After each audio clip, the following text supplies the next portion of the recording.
Welcome everyone to our webcast series featuring Cinco's newly announced Board of Advisors.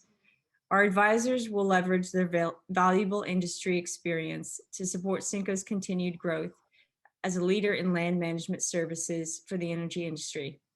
My name is Camille Nichols and I am the president of Cinco Energy Management Group. Today, I am pleased to be with Mr. Mike Hinze for a short Q&A session addressing the value created by land professionals and what it takes to be a professional landman. First, I'd like to give you some background about our guest today.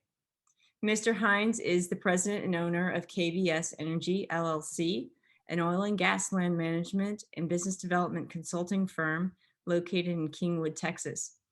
Mike has over 35 years of diversified experience in technical and managerial positions within the exploration, production, and business development segments of the energy industry.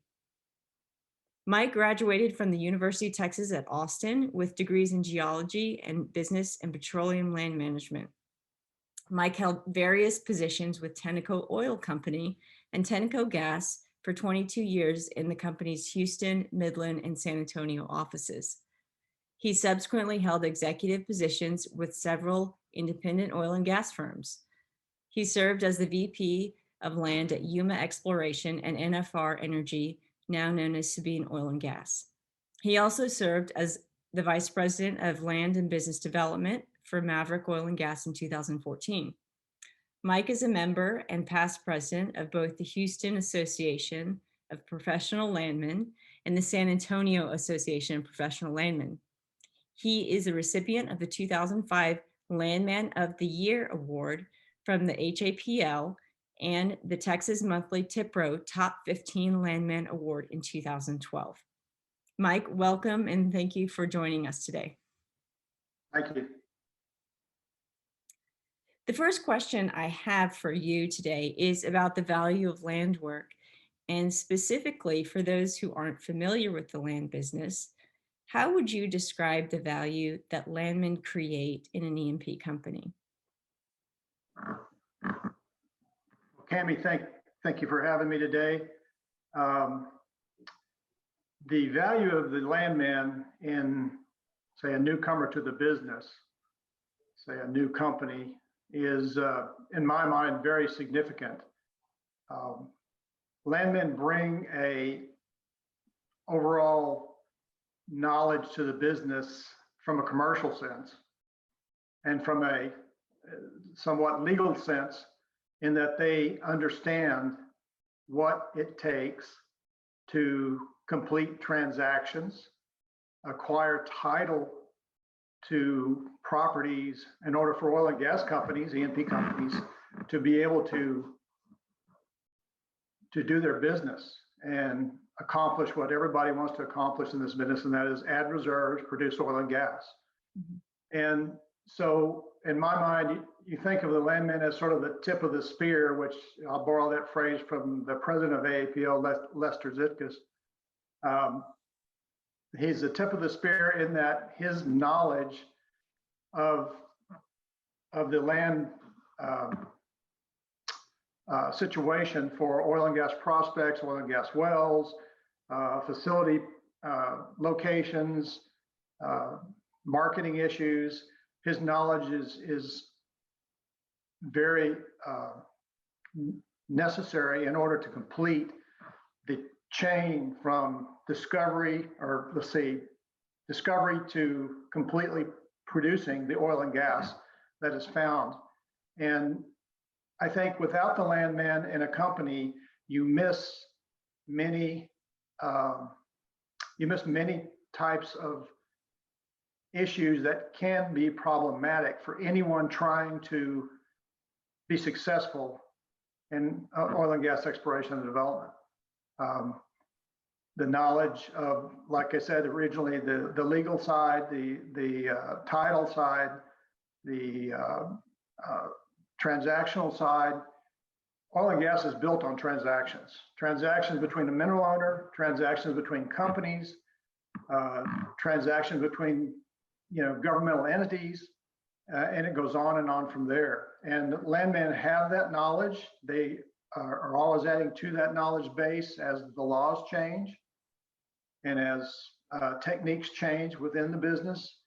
And I would say that the landman's skills, as I said, the tip of the spear, he begins the whole process and commercially moves through all those different venues in order to get to the final goal that everyone has, and that is to produce oil and gas for the end consumer. So yes, it's very important that landmen are involved in the company in order to make sure that all these pitfalls that can occur are avoided. Yeah, absolutely. Yeah, well said. Thank you. Thank you for your insight there. The next question I have, Mike, is about building a successful team. And in your experience, what do companies lose out on when they don't have an experienced landman or land team? Well, Camille, I think from the standpoint of not having an experienced land person or land team, a new E&P or a existing E&P that's trying to be successful in this business really needs to have an experienced landman from the standpoint of, I see a landman as part of the triangle of the model triangle for the oil and gas business. You have the geological technical, you have engineering technical, and then you have the land or the commercial transaction technical side of this business.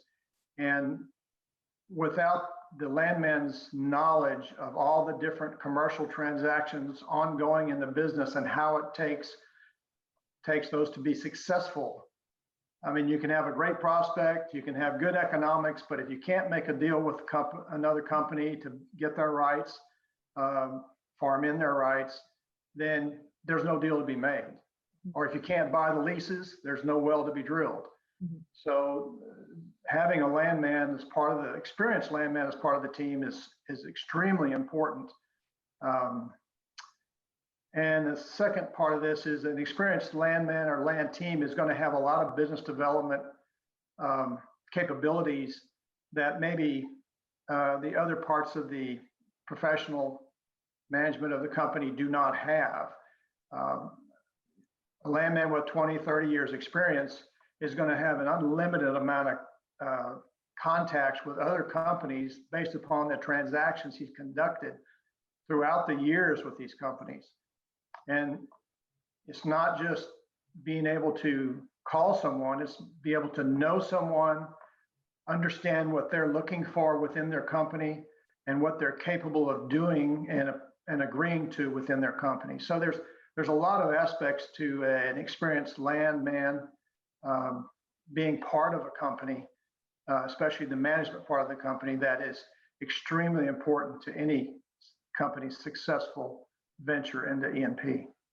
Absolutely, absolutely. All great points. My last question for you is more forward-looking. That is, in the coming years, what skills will be most important to be successful as a land professional? Well, Camille, I think land professionals in the future are, as they currently exist, they're very multidimensional. Mm-hmm. But going into the future, I think we'll even have to expand on that. And, landman, in my personal experience, I've been business development, I've been in marketing of oil and gas, I've been commercial transaction managers. There's just a varying degree of understandings and knowledge that you need to have to be successful. Going on in the future, all those aspects I just mentioned are going to be very helpful, but I think there's going to be other new avenues that landmen will need to be competent in, and that could go anywhere from a lot of surface work, a lot of surface knowledge as to what is acceptable within the legal and governmental institutions as far as doing surface work that exposes a lot of things to the environment. I think as to, maybe for solar, for wind farms. You know, we're all familiar with those kind of aspects of the energy generation business. Landmen are going to have to be in that business, energy generation, not just oil and gas, but energy generation. And I think our current day landman population is moving that direction. And they will have to continue to move in that direction in order to maintain success in this profession. But I will say this, is that oil and gas is the horse that we rode in on, and it's going to be for many years still to come the horse that we continue to ride into the future. So, absolutely.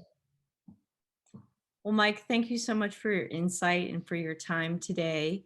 And thank you for everyone who joins us today as well online. If our audience has any questions for Mike, feel free to leave them in the comments below, or you can reach out to Mike directly in the provided link. Thank you and have a great day. thank you.